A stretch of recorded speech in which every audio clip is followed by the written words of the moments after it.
1, tighten,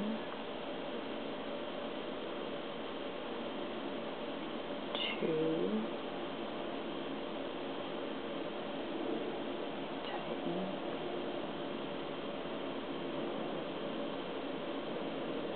3, tighten. There's my spiral is, here, let's take a little look. I like to park my loops that way. Let's see, I have this on a C-clamp, so it's easy to get off. I don't know, the light is kind of bad here. I don't know if this is focusing, but you can see, hopefully, that there's a nice spiral pattern there. I'll demonstrate how to split this braid into 2. This will only be useful if you've already learned how to do a 3-loop. Let's see, how to do a 3-loop square braid. Basically, I'm gonna make a little loop in the braid. Usually, I do this at one end or the other of the braid.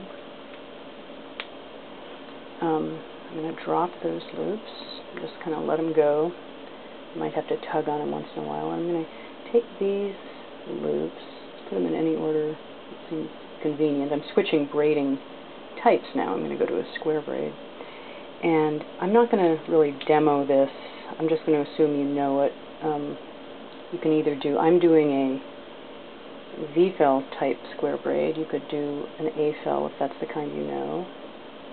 It's a very reduced version of the standard 5-loop square braid, and I will have a video in a couple of weeks. There should be a video teaching this. I'm just going to whip through it here. It might not be up yet if you are looking at this video before I filed the other one. So I'm just doing a short 3-loop braid. This will be explained later. I will get a video up for this. And then I'm going to pick up the other ones and braid a short 3-loop braid with them too. Sometimes I just hang on to these loops when I do that, but I think that might look confusing. I'm going to drop them because I can tighten them up, and when I pick them up again, with 3 loops, it's not really even worth putting them on a holder, which is often what I do. So I get the other loops back. They're a little disarranged, but it's not a big deal. Here we go. Okay, that's good enough. I'm going to make a little 3-loop. Let's just get that through. Make a little 3-loop braid out of these as well. So my apologies for not teaching this. I just want to kind of get it done. But really, really, really, the video for this will be up soon.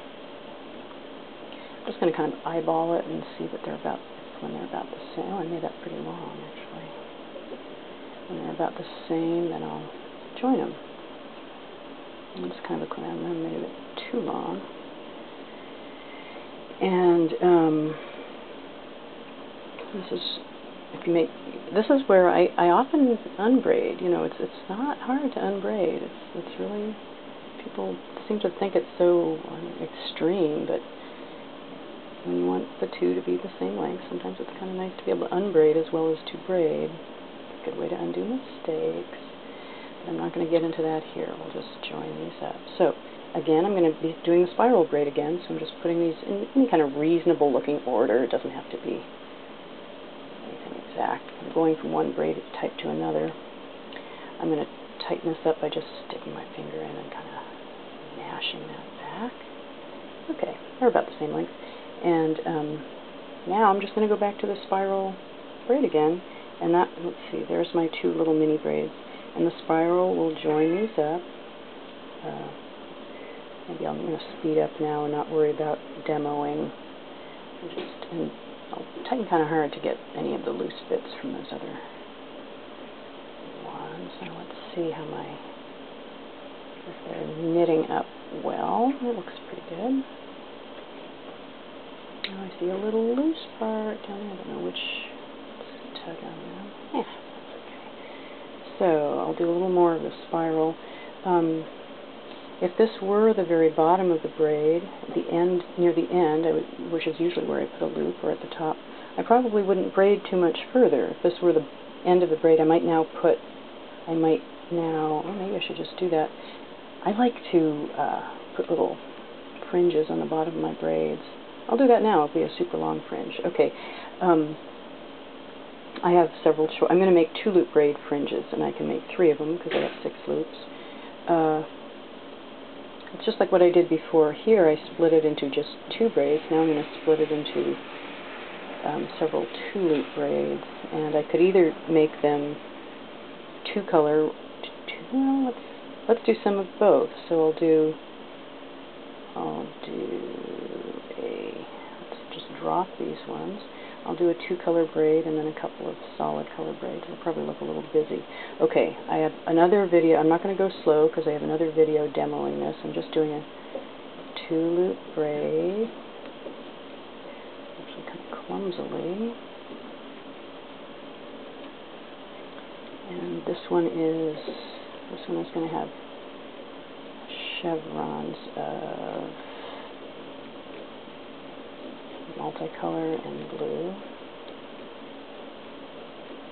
My sudden plan is that I'm going to do this one with 2 colors and then do the other ones with solid colors. I have 2 more coming up. So there's really no purpose to this. It's just a demo braid, but and this is a little extreme. It's a little long for a tassel, but I often like to end braids with a little fringe of thinner braids. Just subdivide the loops rather than tie a big knot or go to a lot of trouble of figuring out how to make a real tassel. I really don't do that very often. Okay, when you get to the bottom, there's usually enough twist in with these braids that you can just kind of, you don't even need to tie a knot. You can just let go and it'll twist up. Later, if I'm going to cut it, I would tie a knot. Now, let's get this back, get my other loops, and see. My idea was that I would do a solid. Now I'm just tightening those ones up, those loops that were lying there loosely. And my idea is that I could do 2 more exactly like that. That would probably look the best. That would probably be very pretty, actually. Maybe I should do that. I was thinking I could do 1 solid blue one and 1 solid one. Yeah, I'll do that. Let's go for the weird look of every ending braid being different. So here I took the 2 blue loops and do a solid with 2 loops. Sometimes going like this can straighten the tension out. 2 loop braids are very fast to do, but they're not always the neatest braids. They have a twist to them, and then they're kind of hard to control because of only being 2 loops.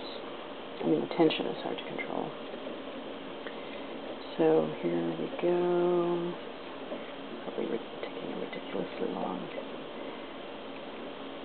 Well, you don't have to hang out and see the rest of this video, but I think I'm going to finish this braid anyway. So I've pretty much explained the useful part. And do check out my blog. I have a lot of loop braiding info there. It's loopbraider. It's a WordPress blog, and if you Google loopbraider, you'll find me, or loopbraider Ingrid. And the tutorial that I'm making this for, though, actually isn't going to be on my blog. It's going to be on the Braids and Band Yahoo list, which is a great resource for anyone interested in narrow wares, either weaving or braiding. It's the discussion list of the Braid Society, but you don't have to you don't have to be a member of the Braid Society to be in the. Ooh, I like the curliness of the 2 loop braid. Is a kind of a wild and curly one, and you can sometimes you might want to straighten it out, just wet it and let it dry, iron it or something, or block it. But sometimes it's fun the way it's so curly. Okay, here comes the rainbow one. Anyway, Braids and Bands Yahoo list sponsors. They do tutorials now, and some of them have been fantastic. Really wide range of neat techniques. And this is my plug for that group. Anyone can join it, and then you have access to their files and their tutorials. And it's a group that has a lot of experience in it. A lot of members. It's not a very chatty group, but if you want some information, that's a good resource to have. And here we go. We're almost done.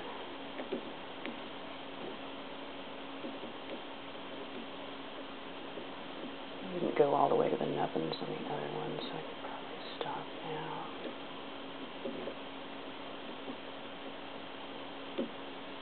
Okay. Oh, that wasn't very neat. There we go. Okay, let's see how this turned out. So there's my funny braid.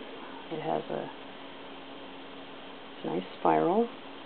If there's any, I always fasten on with a, how much time I have left? 3 minutes.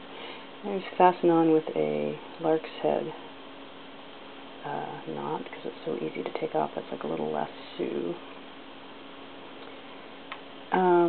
There. So that was the little loop at the bottom, the very long, ultra long fringe, and a nice spiral. Okay, thank you for watching my video.